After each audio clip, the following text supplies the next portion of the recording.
ETF index mutual funds నేర్చుకుని stock మార్కెట్లో రాణించాలనుకుంటున్నారా? వెంటనే ఈ నెంబర్కి కాల్ చేయండి.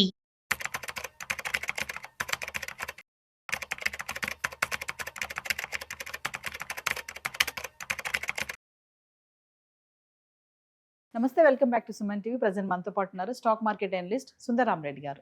నమస్తే సార్. నమస్తే. సార్, సిల్వర్ మరి ఆల్ టైమ్ రికార్డ్ బ్రేక్ చేసేసింది అనుకోవాలి. మరి 2 లక్షలు దాటేసింది మార్క్. ఆల్రెడీ చాలా వీడియోస్ లో మీరు చెప్పారు, గోల్డ్ కంటే సిల్వర్ పరుగులు పెడుతుంది అనేసి, మళ్ళీ వెనక్కి తిరిగి చూడదు అన్నారు. మరి ఎందుకు ఇంత ఫాస్ట్ గా వెళ్తుంది అంటే? అది 2 lakh కూడా కాదండి, ఇంకా 1 year ఉంటే ఇంకా 50% పెరిగిద్ది. ఎందుకు అంటే వరల్డ్ వైడ్ గా ఇండస్ట్రియల్ యాక్టివిటీ ఆ రేంజ్ లో ఉంది. ఇండస్ట్రియల్ యాక్టివిటీ ఇది పర్టికులర్గా రెన్యూవల్ ఎనర్జీలో అప్పుడు సోలార్ ప్యానల్కి పైన లేయర్ లాగా వాడతారు అనమాట. ఎందుకంటే ఇది మంచి గుడ్ కండక్టర్ అనమాట ఇది. అందుకని ఎలక్ట్రికల్ అప్లికేషన్స్ దీని యూసేజ్ వెరీ హ్యూజ్ అనమాట. అంటే ప్రపంచవ్యాప్తంగా ఈ రెన్యూవల్ ఎనర్జీ బీభత్సంగా వాడుతున్నారు. అన్ని చోట్లకి ఇది కావాలి. అండ్ రెండోది ఎలక్ట్రికల్ వెహికల్స్, దాంట్లో ఈ యూసేజ్ చాలా ఎక్కువ ఉంటుంది. అది సెమీ కండక్టర్స్ వాటికి వాడతారు. ఇవాళ వరల్డ్ వైడ్గా 5G, artificial intelligence, data centres బీభత్సంగా వస్తున్నాయి. వీటన్నిటిలో కూడా కామన్గా ఎంతో కొంత నీకు సిల్వర్ కావాలి. తర్వాత ఇన్వెస్ట్మెంట్స్కి మొదటి నుంచి చాలా పాపులర్ అది ఇన్వెస్ట్మెంట్ పాయింట్ ఆఫ్లో. ఈవెన్ మెడికల్లో కూడా వాటిని యాంటీ బ్యాక్టీరియల్ కింద వాడతారు అనమాట. లేయర్లా పోతూ ఉంటారు, వాటిని అక్కడ వాడతారు. ఈ కాకుండా ట్రెడిషనల్ పీపుల్ ఇన్వెస్ట్మెంట్ ఎలా చేస్తారు, ఈ మధ్య బ్యాంకర్లు కూడా సిల్వర్ని గోల్డ్లా ట్రీట్ చేస్తున్నారు. ఈవెన్ ఆర్బీఐ కూడా ఇండియాలో equivalent of the gold status ఇచ్చేసారు. చివరికి వీటి కూడా హాల్ మార్క్స్ ఇస్తున్నారు వీటికి. అందుకని వీటి స్టేటస్ పెరుగుతుంది అనమాట. సిల్వర్ కూడా స్టేటస్ పెరుగుతుంది. అంటే గోల్డ్ రేట్ పెరిగే కొద్దీ గోల్డ్ అందుకోలేని అందరూ సిల్వర్ని సెకండ్ గోల్డ్ ట్రీట్ చేసుకుని ఇట్లో ఇన్వెస్ట్ చేస్తున్నారు. అట్లా వరల్డ్ వైడ్గా ఇండస్ట్రియల్ డిమాండ్ పెరుగుతుంది, ఇటు ఇన్వెస్ట్మెంట్ డిమాండ్ పెరుగుతుంది. 2 డిమాండ్ తోటి ఇది బాగా మూవ్ అవుతుంది అనమాట. ఇంతతో ఆగిద్దంటే ఆగపోవచ్చు, ఎందుకంటే సిల్వర్ డైరెక్ట్ దొరకదు. ఇది బై ప్రొడక్ట్ అనమాట, మిగతా మైనింగ్లో బై ప్రొడక్ట్. అందుకని ఒకసారి పెరిగి తగ్గడం అంటే ఉండదు సిల్వర్లో మిగతా వాటిలాగా. అయితే సిల్వర్కి వాలటిలిటీ ఉండదు 1 year డేనా అంటే లేదు. స్టాక్స్లో ఇది కూడా too much volatile. Industrial activity బాగా ఉంటే బాగా మూవ్ అవుతూ ఉంటుంది. ఇండస్ట్రియల్ యాక్టివిటీ డల్ అయింది అనుకోండి, ఆటోమేటిక్ ఇది కూడా ర్యాపిడ్గా డౌన్ అవుతూ ఉంటుంది. అందుకని గోల్డ్ అండ్ సిల్వర్ రెండు కూడా ఇంత ముందున్నంత సేఫ్టీ జోన్లు ఇప్పుడు లేవు. అవి ఈక్విటీ మార్కెట్ లాగానే వాలటిలిటీ ప్రూన్ అవుతుంటాయి. అంటే కాకపోతే బిట్ కాయిన్ 1 year లోలో ఉన్నాయి, ఇవి 1 year హైలో ఉన్నాయి. రెండు కూడా ఫియట్ కరెన్సీకి ఆల్టర్నేటివ్. ఓకే, అంటే కాబట్టి ఇవి పెరుగుతున్నాయి అంటే మీనింగ్ ఏంటంటే, ఒకటి వరల్డ్ వైడ్గా ఇండస్ట్రియల్ డిమాండ్ బాగున్నట్లు లెక్క. రెండోది ఏంటంటే కరెన్సీ మీద జనాల నమ్మకం పోయింది. అందుకని దాన్ని ఎంతో కొంత గోల్డ్ గాను సిల్వర్ గాను కన్వర్ట్ చేస్తున్నారు అనమాట. అందుకని ఇవి పరిగెడతా ఉన్నాయి. మైనింగ్ యాక్టివిటీ బాగా డల్ అయిపోయింది, ఇంత ముందులాగా లేదు మైనింగ్. అందుకని మైనింగ్ కాస్ట్ పెరిగిపోయేసరికల్లా అది తగ్గిపోతుంది అనమాట. సెకండరీ మార్కెట్లోనేమో అంత రావట్లేదు.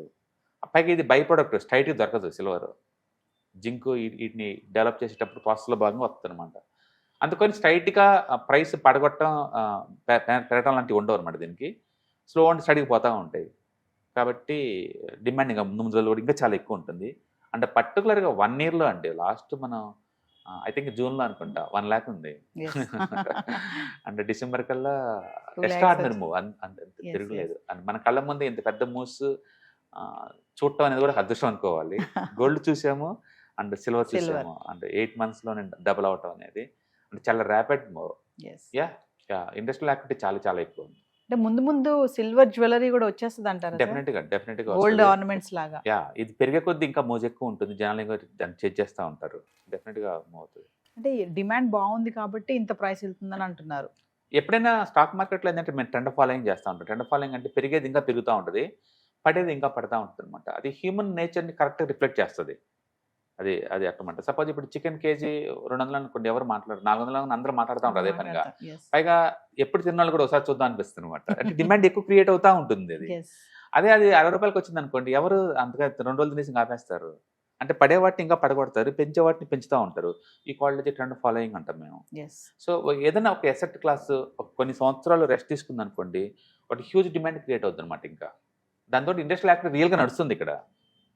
ఎందుకంటే ఈ 5G కావచ్చు, ఏఐ కావచ్చు, డేటా సెంటర్లు కావచ్చు, సోలార్ ప్యానల్ కావచ్చు, ఇవన్నీ ఇంతకుముందు లేవు. ఇప్పుడు కొత్త అప్లికేషన్స్ కదా. వాటన్నిటికీ ఎలక్ట్రికల్ కండక్టివిటీ ఎక్కడ కావాలి అక్కడ అన్ని చోట్ల సిల్వర్ లోయర్లా పోతూ ఉంటారు. అక్కడ అన్ని చోట్ల కావాలి. ప్లస్ ఇన్వెస్ట్మెంట్ యాక్టివిటీ ఎలాగో పెరుగుతుంది. ఓకే, ఇవాళ చూస్తే వరల్డ్లోని నెంబర్ 1 మార్కెట్ క్యాప్ 29 trillion తోటి గోల్డ్ మొదటి ప్లేస్లో ఉంది. అంటే సెకండ్ ప్లేస్లో ఎన్విడియా ఉంది 5 trillion తోటి ఎన్విడియా. అండ్ 6th ప్లేస్లో సిల్వర్ ఉంది. సిల్వర్ నేను అనుకుంటే సిల్వర్ సెకండ్ చేరుద్ది ఖచ్చితంగా. విత్ ఇన్ ద 2 years కల్లా సిల్వర్ నెంబర్ 2కి వెళ్ళిపోద్ది. గోల్డ్ నెంబర్ 1లో ఉంటుంది మార్కెట్ క్యాపిటలైజేషన్ ప్రకారం, సిల్వర్ నెంబర్ 2కి వెళ్తుంది. అంటే సిల్వర్ బాండ్స్, సిల్వర్ లోన్స్ ఇవన్నీ కూడా ఇంకా డెఫినెట్గా, ఎందుకంటే ఒరిజినల్ ప్రొడక్ట్ సిల్వర్ కదా, ఇది మూవ్ అయిందంటే అన్ని మూవ్ అవుతుంటాయి, Yes. అన్ని మూవ్ అవుతూ ఉంటాయి. అండ్ ఉదయం సూర్యుడితో పాటు ఇది మూవ్ అవుతుంది, మూవ్ అవుతా ఉంది. కాకపోతే ఆ స్పీడ్ అనేది ఎవ్రీబడి సర్ప్రైజ్ అనమాట. ఆ స్పీడ్ ఏంటి అంత వన్ వే రూట్లో అనేది ఇప్పుడు దాకా ఏమైపోయింది ఆ స్పీడ్ అన్నట్టు అనమాట. బట్ మెటల్స్లో ఉన్న బ్యూటీ ఏంటంటే ఒకసారి చార్ట్స్ బ్రేక్అవుట్ అయితే అసలు వన్ వే రూట్లో వెళ్ళిపోతాయి అంతే. Yes. ఓకే, నేను అనుకోవటం ఏంటంటే ఈ 2,10,000 దగ్గర ఆగుతుంది, ఒక 2-3 months రెస్ట్ తీసుకుంటుంది, మళ్ళీ బయలుదేరుతుంది. అంటే నెక్స్ట్ 6 months రేంజ్ మనం ఒక 2,20,000 నుంచి అండ్ 1,70,000 మధ్య రొటేట్ అవుతూ ఉంటుంది నెక్స్ట్ 6 months. Yes. తర్వాత మళ్ళీ రేంజ్ బ్రేక్అవుట్ అవుద్ది. రేంజ్ బ్రేక్అవుట్ ఏంటంటే నెక్స్ట్ ఇంకా 3 lakh. అంటే గతంలో ఎప్పుడు సిల్వర్ ఇంతవరకు రాలేదేమో కదా ఎప్పుడు ఈ రేంజ్ మనం 30% చూసాం తప్ప 130 చూడలా. sir? Yes. ఫస్ట్ టైం మనం చూస్తున్నాం. అండ్ హిస్టరీ మనం గుర్తుపెట్టుకుంటాం 2025 లైక్ Yes. కోవిడ్ 2020 అన్నాము. Yes, yes. 1 year మనం ఒక 3 months స్ట్రిక్ట్ గా ఇంట్లో కూర్చున్నామంటే నెక్స్ట్ జనరేషన్ నమ్మపోవచ్చు, అలా కూర్చుంటారు మీరు డ్యూటీకి వెళ్ళకుండా. Yes. స్కూల్ 1 year స్కూల్ పిల్లలందరూ ఇంట్లో కూర్చున్నారు అంటే నమ్మపోవచ్చు నెక్స్ట్ జనరేషన్ వాళ్ళు, ఎందుకంటే స్కూల్కి వెళ్ళకుండా 1 year ఎలా క్లోజ్ చేశారు అనేది. ఇది కూడా అంతే, సిల్వర్ 130% చూడటం మనం చూసాము, అండ్ గోల్డ్ 60% పెరగటం 1 year లో మనం చూసాము, బిట్ కాయిన్ 1 year లోలో ఉంటే మనం ఇవన్నీ ఒకేసారి చూసాము. Yes, yes. ఓకే, అట్లా చూస్తాను. ఈవెన్ ఇండియన్ మార్కెట్ కూడా ఇంతగా డీవేట్ అవటం కూడా ఫస్ట్ టైం 20 years లో. అమెరికన్ మార్కెట్ +20లో ఉంటాం, మనలో 0లో ఉంటాం కూడా ఇంత డీవియేషన్ ఎప్పుడు చూడలేదు అనమాట. Yes. అంటే నిఫ్టీకి స్మాల్ క్యాప్ నిఫ్టీ కూడా డీవియేషన్ 22% ఎప్పుడు చూడలే మనం. అంటే చాలా కొత్త విషయాలు చూస్తున్నాం ఇప్పుడు, కొత్త చరిత్రలో ఉన్నాం మనం ఇప్పుడు. Yes. ఈవెన్ మన జపాన్ కనుక చూసుకుంటే జపాన్లో లిటరల్లీ 0 వడ్డీలండి. Mm. ప్రపంచవ్యాప్తంగా జపాన్ దగ్గర 0 వడ్డీ తెచ్చుకొని అమెరికన్ బాండ్స్ కొంటారు. అమెరికన్ బాండ్స్ కొంటే 4% వడ్డీ వస్తుంది ప్రయాణం. జపాన్లో టోటల్లీ ఫ్రీ. అట్లా ఇప్పుడు వరకు దాన్ని ఎన్క్యారీ ట్రేడ్స్ అంటారు అనమాట. ఆ ఎన్క్యారీ ట్రేడ్స్ ఇప్పుడే చేశారు ప్రపంచం అంతా. ఇప్పుడు జపాన్లో వడ్డీ రేట్లు 2%కి వచ్చేసింది జపాన్లో. అంటే 11 months తర్వాత ఈరోజు పెంచారు వడ్డీ రేట్లు అక్కడ కూడా. అంటే జపాన్లో కూడా వడ్డీ రేట్లు పెరుగుతున్నాయి, అది మనం నమ్మలే వాటిని. ఇప్పుడు అమెరికాలో ఉన్న మళ్ళీ డాలర్స్ అన్ని బ్యాక్ వచ్చింది అనుకోండి, అదొక పెద్ద సునామీ అవుద్ది స్టాక్ మార్కెట్లో మళ్ళీ పట్టం అనేది. అంటే డెఫినెట్గా ఇదేం సింబల్ అంటే ముందు రోజుల్లో ఫినాన్స్ అనేది స్టెబిలిటీ లేదనే విషయం అనమాట. అంటే టూ మచ్ వాలటిలిటీ జోన్లో ఉన్న విషయం నీకు అర్థమవుతుంది. అండ్ బెస్ట్ థింగ్ ఏంటంటే మల్టీ అసెట్ మూవ్ అండి, ఒక అసెట్లో ఉండమాకండి. అది ఉంటే ఆ వాలటిలిటీని మనం బేర్ చేసేలాగా ఉంటేనే ఉండండి. అది ఈక్విటీ కావచ్చు, అచ్చం బిట్ కాయిన్ కావచ్చు, ఏదైనా సరే సింగిల్ అసెట్లో సేఫ్టీ లేదు ఇప్పుడు. ఇంకా ఈవెన్ గోల్డ్లో కూడా సిల్వర్ కూడా లేదు. మనం పైకి పోతున్నాం కాబట్టి ఎంజాయ్ చేస్తున్నాం, అది కింద పోయి ఉంటే అది కూడా డిస్కంఫర్టే కదా. Yes. కాబట్టి this is the best time to move to the everything into the multi asset అనమాట. అక్కడ ఫండమెంటల్ చూసుకుంటారు కాబట్టి ఇంత ఫీర్ ఉండదు, ఇంత గ్రీడీ ఉండదు, అక్కడ బ్యాలెన్స్ వేలో ఉండొచ్చు. అందుకని ముందు రోజుల్లో చాలా అప్ అండ్ డౌన్ అవుతూ ఉంటాయి, టూ మచ్ వాలటిలిటీ అవుతుంటుంది. అందుకే జపాన్లో 2% వడ్డీ ప్రయాణం అంటే 10 years బాండ్ చాలా సర్ప్రైజింగ్. అది అంత ఫాస్ట్గా అంత ఉంటుందని ఎవరు అనుకోరు. జపాన్లో పెరిగితే ఏమవుతుంది అంటే అమెరికాలో ఉన్న బాండ్స్ మొత్తం అమ్ముడు పోయి బ్యాక్ వెళ్ళిపోతాయి వాళ్ళ మనీ అంతా. వాళ్ళ మనీ బ్యాక్ వెళ్ళిపోతే అమెరికన్ డాలర్ ఇంకా వీక్ అవుద్ది. లాస్ట్ 2 daysలో DYX 2% డౌన్ అయిందండి, అమెరికన్ డాలర్ 2% డౌన్ అయింది. అది డౌన్ అవుతున్నా సరే ఇండియన్ రూపీ ఇంకా డౌన్ అవుతుంది. Yes.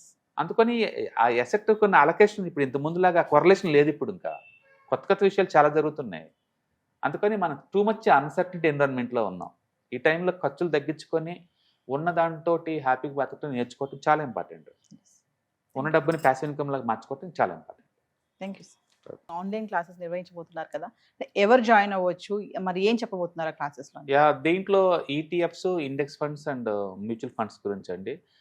ఎవరైనా స్టాక్ మార్కెట్ల గురించి నేర్చుకుందాం అనుకున్నా, స్టాక్ మార్కెట్లో ఇన్వెస్ట్ చేద్దాం అనుకున్నా, రిస్క్ తక్కువ ఉండి అండ్ కంఫర్ట్గా ఎంట్రీ అయ్యే ప్రొసీజర్ ఏంటంటే ETFs, index funds, mutual funds అనమాట. ఇందులో ఏంటంటే స్టాక్ స్పెసిఫిక్ రిస్క్ ఉండదు మీకు, అందుకని కంఫర్ట్గా ఫీల్ అవుతారు. కాబట్టి మీరు మీ గోల్స్ ఏదైనా కావాలి, ఫైనాన్షియల్ గోల్స్, రిటైర్మెంట్ కావచ్చు, లేకపోతే కిడ్స్ ఎడ్యుకేషన్ కావచ్చు, లేదా సేవింగ్స్ కావచ్చు, ఏదైనా గోల్ ఓరియంటెడ్ నీకు క్లారిటీ కావాలి అనుకుంటే ఇలాంటి ప్రోగ్రామ్స్ మీకు యూజ్ అవుతాయి. సో వ్యూవర్స్, మరి విన్నారు కదా, సుందర్ రామరెడ్డి గారు ఆన్లైన్ క్లాసెస్ నిర్వహించబోతున్నారు. మరి ఇంట్రెస్ట్ ఉన్న వాళ్ళు కింద కనిపిస్తున్న నెంబర్కి కాల్ చేస్తే టీం అందుబాటులో ఉంటుంది. Mutual funds, ETFs, index funds, మరి మనీ ఉంది మా దగ్గర, మేము ఇన్వెస్ట్మెంట్ చేయాలనుకుంటున్నాము అని ఎవరికైతే డౌట్స్ ఉన్నాయో, మాకు ఇందులో పెట్టాలా, దేంట్లో పెట్టాలో తెలియట్లేదు మాకు మనీ బడ్జెట్ అనేసి అన్ని డౌట్స్ ఉన్న వాళ్ళందరూ కూడా ఖచ్చితంగా ఈ 2 days క్లాసెస్కి అయితే ఎన్రోల్ చేసుకోండి. కింద కనిపిస్తున్న నెంబర్కి కాల్ చేస్తే టీం అందుబాటులో ఉంది. ETFs, index funds and mutual funds. మీరు కనుక స్టాక్ మార్కెట్లో ఎంటర్ అవ్వాలనుకుంటే మార్కెట్లో స్టాక్స్ డైరెక్ట్గా ఇన్వెస్ట్ చేసే బదులు కపుల్ ఆఫ్ స్టాక్స్ ఇన్వెస్ట్ చేయడం ద్వారా ఏంటంటే ఆటోమేటిక్ రిస్క్ తగ్గించుకోవచ్చు. కాబట్టి మీరు బిగినర్ అయినా లేదా ఎక్స్పీరియన్స్ పర్సన్ అయినా సరే మార్కెట్లో సేఫ్ సెక్యూర్ వేలో లాంగ్ టర్మ్లో సస్టైనబిలిటీ కావాలంటే ఈ ప్రొడక్ట్స్లో ఇన్వెస్ట్ చేయడం ద్వారా దాన్ని సాధ్యం చేసుకోవచ్చు అనమాట. కాబట్టి మీకు ఎవరికైనా సరే ఈ ఈటీఎఫ్స్, ఇండెక్స్ ఫండ్స్, మ్యూచువల్ ఫండ్లో ఇన్డెప్త్ నాలెడ్జ్ కోసం అండ్ గైడెన్స్ కోసం ఈ ట్రైనింగ్ ప్రోగ్రామ్ అటెండ్ అవడం ద్వారా మీరు మనీ మేక్ చేసుకోవచ్చు. కాబట్టి మీకు ఇంట్రెస్ట్ ఉన్న పార్టిసిపెంట్స్ ఈ వీకెండ్లో జరిగే వెబినార్ అటెండ్ అవడం ద్వారా ఇందులో ETFs, index funds, mutual funds అంటే ఏంటి, వాటిని ఎలా మనీ మేక్ చేసుకోవాలి, వాటిని ఎలా మేనేజ్ చేసుకోవాలి, వాటి గురించి కాంప్రహెన్సివ్ ట్రైనింగ్ మీకు ఈ ప్రోగ్రాంలో అందించబడుతుంది. ఈ వీకెండ్లో జరిగే ఈ ప్రోగ్రామ్కి ఎన్రోల్ చేసుకోండి. Thank you.